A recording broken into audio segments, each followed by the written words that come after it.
Olá, começa agora o programa Pode Falar. O Brasil, infelizmente, convive há décadas com um mal crônico que é a corrupção. Não é de hoje, nem de ontem. Ela está presente nas páginas da nossa história e segue viva, corroendo as estruturas do Estado, desviando recursos que deveriam ir para a saúde, educação, segurança, previdência, como acabamos de ver no mais recente escândalo de corrupção do INSS.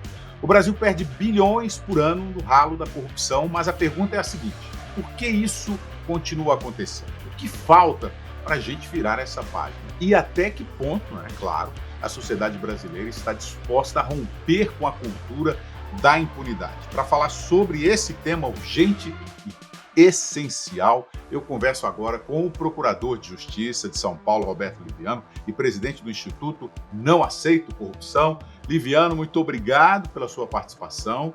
Esse tema é importantíssimo e nós temos várias dúvidas em relação a ele. Olá, William. É uma honra, uma alegria conversar com você aqui nesse seu espaço de comunicação tão importante, o Pode Falar. De fato, a corrupção é um problema Uhum. para nós, para o mundo todo, mas no Brasil ele é especialmente grave porque a corrupção está fora de controle. E quando você diz virar esta página, eu sou bastante pragmático em relação a isso. Nós temos que ter como objetivo a retomada do controle da corrupção, se é que nós podemos dizer que em algum momento houve este controle da corrupção. Mas aquilo que é factível, aquilo que é possível, aquilo que é pensável, é termos a corrupção sob controle. E ela está totalmente fora de controle no Brasil. Uhum. Este é o ideal, que nós tenhamos uma política pública anticorrupção. Pois é. Esse é um objetivo viável. Pois é, Sim. Liviano. Depois da Lava Jato, eu acredito que muita gente achou que não teríamos mais escândalos de corrupção, ou pelo menos alguns casos isolados apenas. Mas parece que o negócio aí é cancerígeno no Brasil. Você começou falando aí que a gente tem que ter um maior controle. O que há de frágil no Brasil para permitir esse avanço da corrupção e essa corrupção contínua? William, nós temos uma série de fatores que contribuem para esta sensação, para essa percepção que as pessoas têm desta corrupção disseminada. Eu diria que um fator muito sério, muito grave e muito sensível, que é determinante para isso, é a sensação da impunidade da corrupção. Não se tem a efetiva sensação de que a corrupção é punida. E nos últimos anos, eu diria que nos últimos 5, 6, 8 anos, nós temos sofrido um processo gravíssimo de degradação dos instrumentos legais, dos instrumentos punitivos que sempre permitiram ao Ministério Público trabalhar para o enfrentamento jurídico da corrupção. A Lei de Improbidade Administrativa, por exemplo, que é uma lei de junho de 1992, em 2021, sofreu um duríssimo golpe. Essa lei foi amassada, esmagada, em outubro de 2021. A lei da ficha limpa, que é uma das pouquíssimas leis em vigor no Brasil, aprovada mediante iniciativa popular, um projeto de iniciativa popular, depois de 14 anos colhendo-se 1.600.000 assinaturas, ela está em vias de ser sucateada, transformando-se a pena de 8 anos de inelegibilidade. Segundo o PL Bibo Nunes, ele propõe 2 anos de inelegibilidade. Então, eu estou citando 2 exemplos, mas nós tivemos anistia aos partidos, nós tivemos o sucateamento da lei de abuso de autoridade, que teve como alvo juízes e membros do Ministério Público. Nós tivemos uma sequência de leis que foram enfraquecidas com o objetivo nítido de garantir a impunidade por lei. Então, há essa sensação, William, de que a impunidade é muito forte. Então, se você tem impunidade em matéria de corrupção, elas prolifera, Se eu, ela se se eu en- amplifica. se eu entendi bem a sua fala, a corrupção ela é contínua por conta de uma ação legislativa, então. Por Também. Não porque só, mas também. Isso é muito forte. Porque as leis acontecem internamente dentro do legislativo.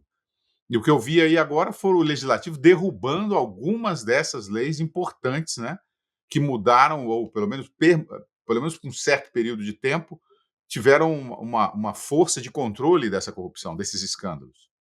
Você vê nesse caso da lei de improbidade, William, eu acompanhei muito de perto este Uhum, processo. Nós tivemos casos de senadores, William, que respondiam a 40 ações de improbidade administrativa e, mesmo assim, eles foram lá apertar o botão para aprovar a Lei 14.230, que os beneficiava, ou seja, eles legislaram em causa própria. O próprio presidente da Câmara, Arthur Lira, respondia a processo de improbidade e ele foi lá e aprovou a Lei 14.230. Se você perguntar isso para qualquer político parlamentar do mundo, vai dizer: não, isso não é possível. Fazer lei despenalizante e o próprio parlamentar que responde ao processo, ele votar nessa deliberação, existe um conflito de interesses patente aí, absurdo. Mas isso, de fato, é um dado de realidade. Não é só isso, mas uhum. esse é um dado muito grave, sério, determinante e problemático. As pessoas que estão nos assistindo têm que entender esse processo bem, né, porque a escolha do parlamento se dá a partir do voto, Sim. né. Não é Na hora só que a gente vai isso. Nós temos burocracias na esfera pública que são graves, determinantes. uhum, Nós temos falta de transparência.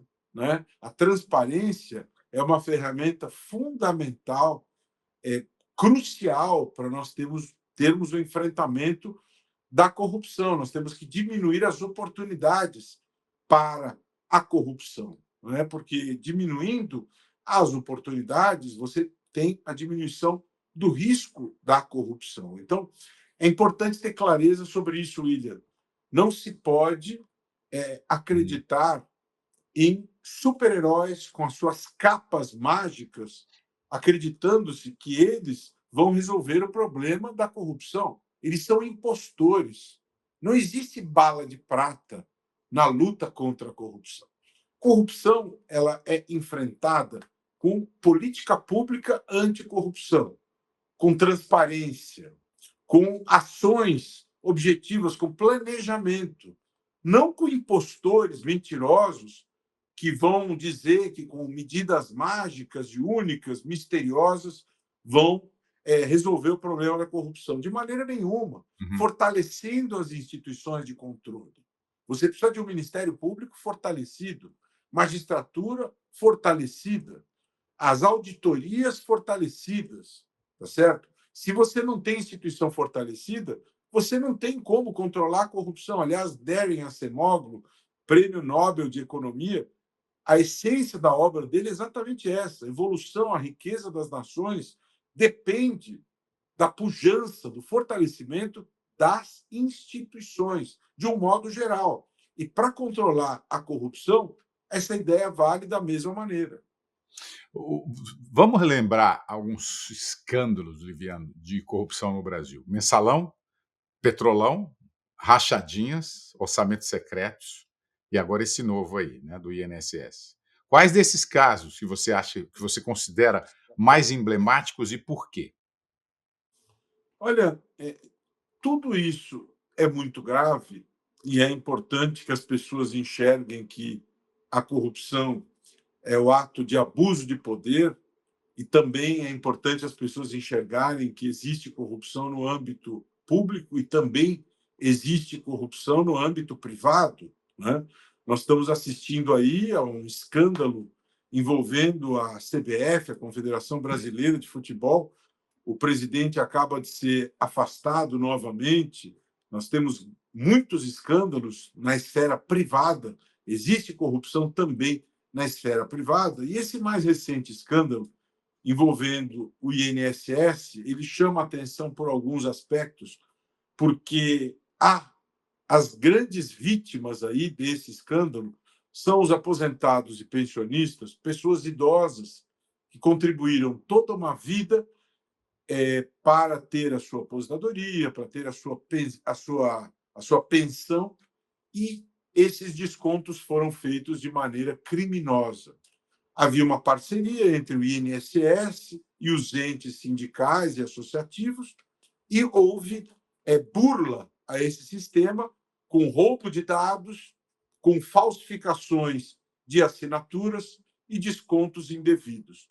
E aí o que aconteceu? O INSS não exerceu a devida fiscalização em relação a isso, e ao longo dos anos a bola de neve foi crescendo, e nós estamos falando de bilhões, bilhões e bilhões, e gente da alta cúpula do INSS recebendo propina para fazer vista grossa a tudo isso.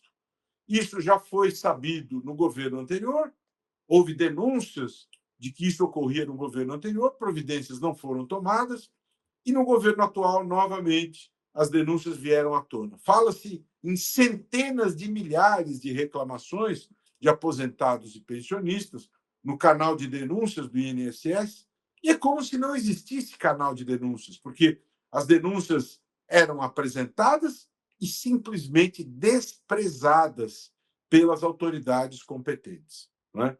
Agora que a Polícia Federal tinha sua operação nas ruas, ordem de prisão, aí o governo resolve agir. Por quê? Porque daqui a 1 ano e meio tem eleições, né, William? É. Então é sobrevivência política. Não é? Mas quem é colocado no lugar do ministro da Previdência? O número 2, que também participou de reuniões e tudo indica que tinha conhecimento de tudo isso. Para quê? Para manter a base política e manter a governabilidade e não perder esses deputados que dão sustentação política. Ou seja, não se percebe uma vontade verdadeira de cortar na própria carne e enfrentar a corrupção. O governo demite o ministro, demite o presidente do INSS, o procurador-geral, gente da cúpula, mas coloca no lugar do ministro o número 2, envolvido. Por quê? Porque ele quer os 17 deputados mantidos na sua base de coalizão, mas que, na verdade, é uma cooptação política, o que é muito triste, o que é lamentável. Liviano, por acaso você sabe o valor total preciso desse escândalo, de quanto foi desviado? Porque a imprensa dá vários números, né? Falou-se em 6 bilhões em relação aos desvios, mas depois surgiram números muito maiores, porque fala-se num escândalo que pode ser de monta muito maior, referente a crédito consignado, né? Que muitos poderiam ter caído no engodo, no conto do vigário do crédito consignado. E aí seria um outro tipo de escândalo, né? Tudo isso está sendo investigado, apurado, e é necessário que as pessoas sejam responsabilizadas, William, na medida da sua participação. Nos termos do artigo 29 do Código Penal, todos respondem dentro da esfera da sua responsabilidade por ação ou por omissão. Né? E aí nós podemos ter a responsabilização por crime de corrupção ativa, corrupção passiva, violação de segredo, lavagem de dinheiro, falsificação documental. Existe uma grande gama de crimes que podem ensejar responsabilização criminal. E é importante destacar, relembrar isso aí. Essa história não começou agora. Né? Isso veio à tona com denúncias em junho de 2023, mas se diz que essa questão começou em 2019, no governo anterior. Né? Então, é necessário verificar qual é a extensão do arco de responsabilidade penal aí, para que todos sejam devidamente responsabilizados. Inclusive, está se falando em CPI. Né? E CPI a gente sabe como começa, É um show, mas não sabe como termina. É um picadeiro, é um show de gosto duvidoso, né, William? Isso. Em que as pessoas usam para fazer exibicionismo. Né? Nem sempre há grande utilidade nas comissões parlamentares de inquérito, né? É pouca prevalência do interesse público. Né? De todo modo, em tese, seria um instrumento investigativo do Poder Legislativo para servir ao interesse público, fazer uma investigação que poderia gerar uma responsabilização no âmbito judicial. Existe algum padrão, Liviano, nesses escândalos? Ou seja, a corrupção no Brasil, ela tem uma cartilha que se repete em diferentes governos e instituições? O que eu posso dizer a você, essa é uma pergunta interessante, e o que eu acho que merece destaque é a cultura do patrimonialismo no Brasil, né? Esse é um traço comum, William. Ao longo do tempo, isso se mostra sempre presente. A cultura do compadrio, né? Nós estamos também lidando com essa questão muito grave do orçamento secreto, né? Tivemos no passado os anões do orçamento, em que havia essa denominação por causa da baixa estatura política dos indivíduos envolvidos nesse escândalo. E agora nós temos essa questão das emendas parlamentares, é, do orçamento secreto. Eu, inclusive, escrevi um artigo no Poder 360. Isso teve uma evolução em 11 anos, de 2014 para 2025, William, da ordem de 25.100%. Foi o aumento do bolo das emendas parlamentares. No mesmo período de 11 anos, o salário mínimo cresceu 109%, enquanto que o bolo das emendas parlamentares cresceu 25.100%. O que se percebe nisto? Qual é o traço comum com os escândalos? É a cultura do compadrio político, a manipulação da esfera pública visando acomodar seus interesses, os apadrinhados políticos, as pessoas se servindo do poder visando obter benefícios que lhe convêm, né? Nós deveríamos ter a prevalência do interesse público no exercício do poder em todas as esferas, mas o que se percebe é um patrimonialismo político, falando sempre mais alto, infelizmente. Não é? Então, em todos esses escândalos, se formos traçar um denominador comum, eu vejo muito isso, William. Né? Esse compadrio político, esse patrimonialismo, Uhum. né? É usar o poder visando o alto benefício. Esse é um traço comum nessas Tá. situações todas, infelizmente. Eu estava lendo ontem quanto que se desvia, quanto que o Brasil perde no ralo da corrupção e a média, o valor supera os 200 bilhões de reais William, por eu ano. questiono esses números, William. É mais do que isso? Apresentam-se números, esses números não têm confiabilidade. E eu vou te dizer por quê. Uhum. A corrupção que nós conhecemos, William, é a corrupção que não deu certo. É o negócio que não deu Ah, certo tá. porque alguém não recebeu a sua parte na Uhum. negociata. Não é? Então, o índice de subnotificação da corrupção é um dos índices mais altos, né? Porque a corrupção ela acontece no submundo, no bastidor. Né? É impossível saber qual é a cifra da corrupção. É impossível saber qual é o giro da corrupção. Uhum. Entendeu? Então, não tem como nós sabermos. Nós É, eu sabemos falava que eu falava sempre no Jornal da Cultura que era 1 trilhão não tem de como reais, saber. mas não dá para Não há saber, como né? Não saber. dá para Não saber. há como saber com exatidão, porque tudo isso circula num submundo. É, Né? é, Esse entendi. número ele é imensurável. Tá, Não é possível medir com exatidão. tá. Além do impacto, então, financeiro, vamos a outra questão aqui. Qual que é o impacto moral e social da corrupção, essa corrupção endêmica? Eu te Sim, pergunto isso, sim. por que que eu te pergunto Sim, isso? sim.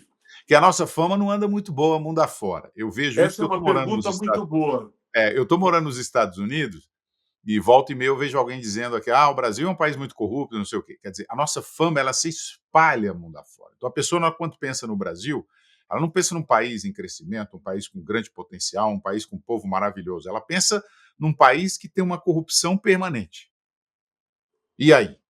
Essa pergunta é muito boa a respeito do impacto, pelo Hum. seguinte: eu sempre digo isso e eu creio que isso seja algo tangível. A corrupção, além dela inviabilizar as políticas públicas, isso é facilmente perceptível, porque o dinheiro é desviado da sua finalidade, a saúde pública, a educação pública, o meio ambiente, o saneamento básico, a moradia, a segurança. Então, simplesmente, você tem como consequência primeira a não concretização das políticas públicas que deveriam ser concretizadas a partir desses recursos que não chegam ao destino. E quando você tem a não concretização da política pública da educação, da saúde, é natural que você tenha um prejuízo maior das camadas mais vulneráveis da sociedade. Aqueles mais privilegiados, a classe média, a classe alta, elas não são tão atingidas por isto. Quem depende da educação pública, quem depende da saúde pública, é atingido de maneira mais direta. Consequentemente, estas situações, essa não concretização das políticas públicas, acaba agudizando um problema nosso, que é um problema crônico, que é o da desigualdade social. No momento em que estas políticas públicas não são concretizadas, a má distribuição de renda, a desigualdade social, elas se acirram ainda mais, porque as políticas públicas não se concretizam e o trabalho, a busca de minimizar as desigualdades, ele fica inviabilizado. Além disso, você tem o problema de que as instituições públicas elas perdem a credibilidade. Não só as instituições perdem a credibilidade, como também a corrupção ela acaba abalando a credibilidade no plano interpessoal.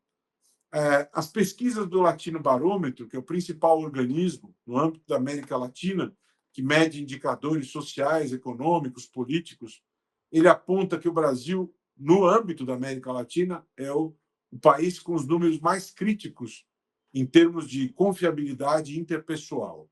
Né?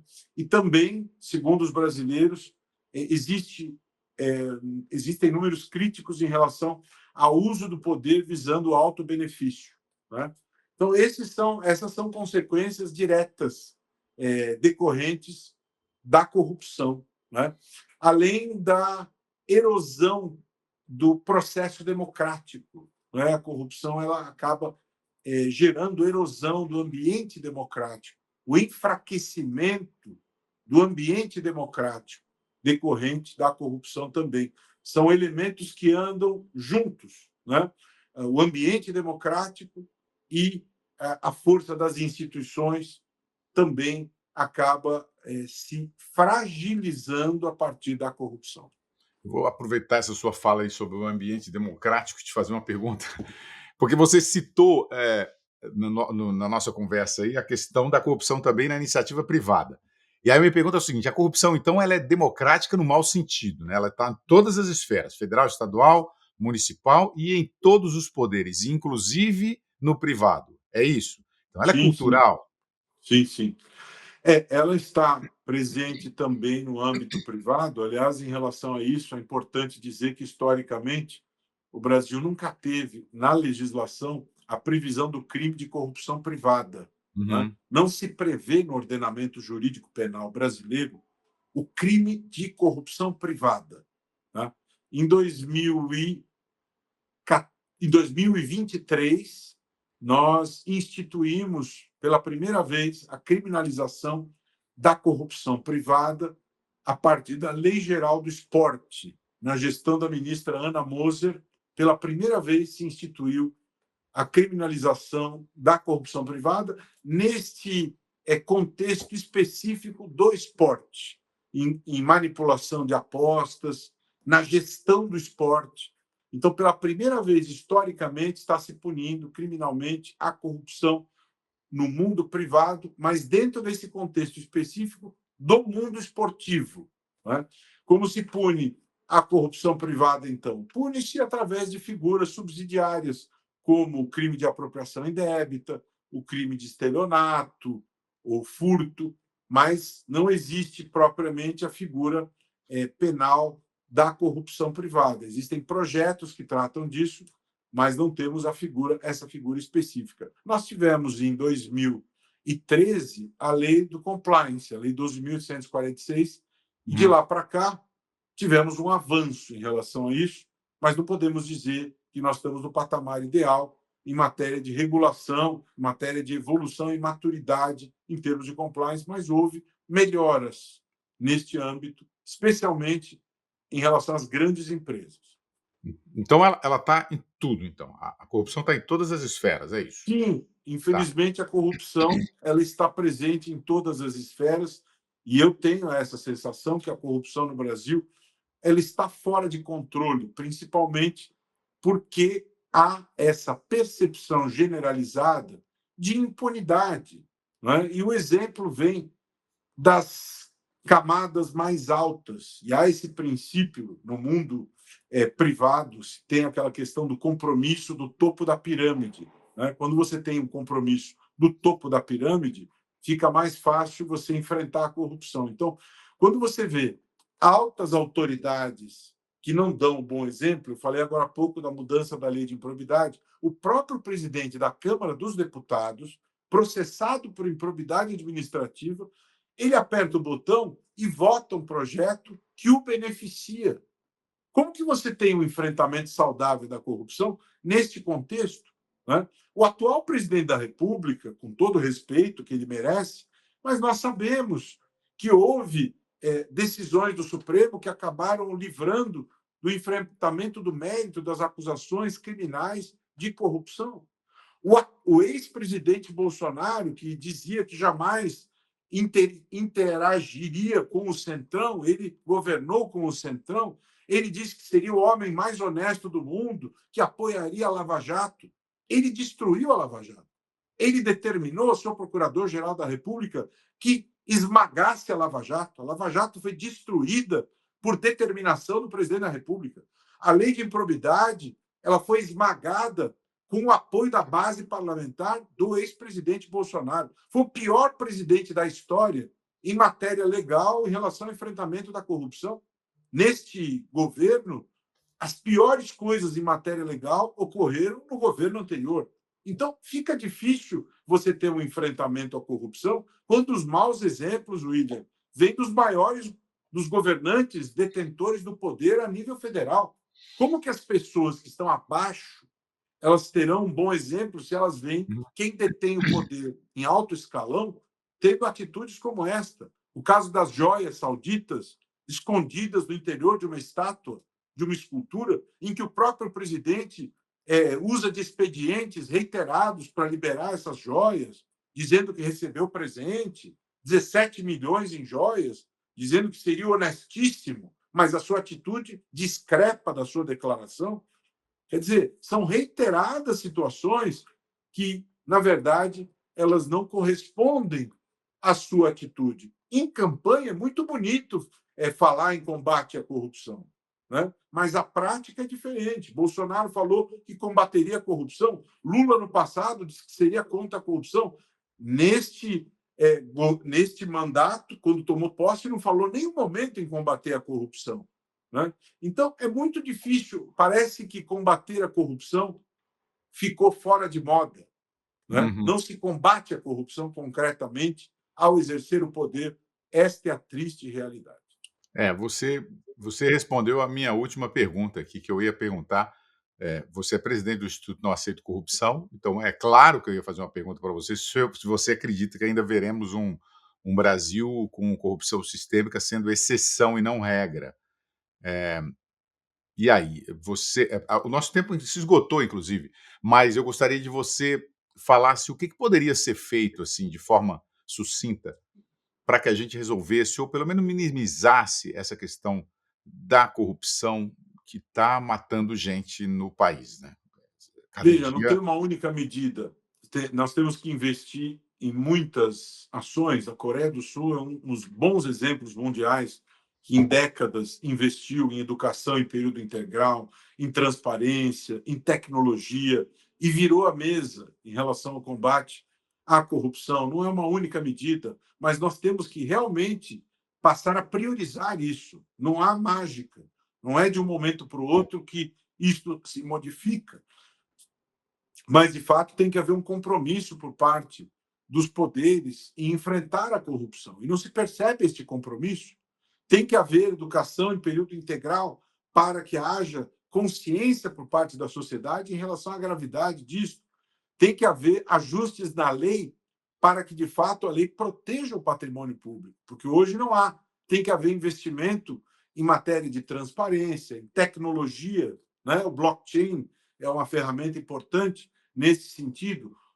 Tem que haver uma política pública anticorrupção. O Brasil nunca teve política pública anticorrupção que seja mantida independentemente de quem está no governo, quem está no poder. É o compromisso da sociedade em relação ao enfrentamento da corrupção, né? Que não tenha cor, que não tenha partido, que seja algo do interesse da nação brasileira, acima de qualquer governante, acima de qualquer governo. Muito bom, Liviano. Obrigado pela sua entrevista, Roberto Liviano, Procurador de Justiça do Estado de São Paulo, presidente do Instituto Não Aceito Corrupção. Muito obrigado por esclarecer aí. Eu não sei se eu saio mais contente ou mais preocupado depois dessa entrevista, porque o desafio, eu estou vendo que o nosso desafio começa mesmo na base, na educação, e a gente tem que ir mudando as gerações futuras, né? Temos que educar as próximas gerações para se preocupar com a ética, com a integridade. Assim teremos a chance de ver algo diferente. Muito bom. Muito obrigado, Viviane. Pode falar. Pode falar.